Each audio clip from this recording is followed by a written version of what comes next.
there is some, I'll call it misinformation, right? Misinformation about what's going on with housing inventory. So, we've talked about it here on the podcast. You probably heard about it, on the news, the headlines talking about year over year inventory continues to increase.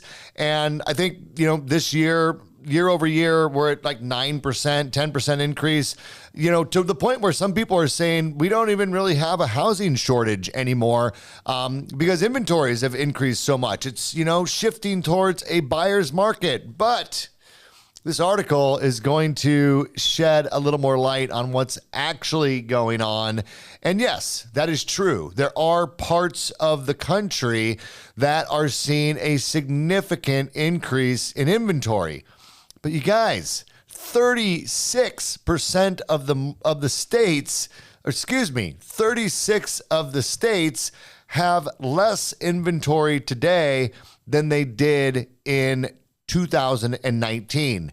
And this article uses 2019 because it's probably the last time we had maybe a normal market, right? Just pre-COVID. So let's unpack this a little bit. I'm going to share a couple of these slides up here on the screen as we go through to illustrate for you what exactly is going on. So, as I said, headline numbers, 9% year over year growth in inventory, but that does not tell the whole story. So I'm going to pull up this map. Check this out.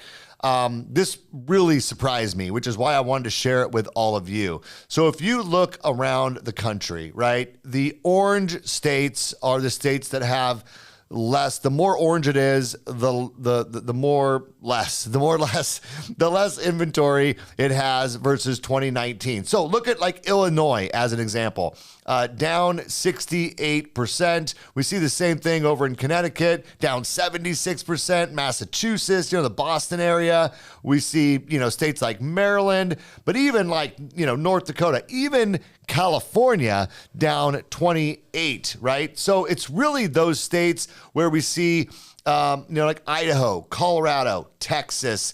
We have a few others here. We have Oklahoma. We have Arkansas, all with Arkansas being the highest, 62% more inventory available.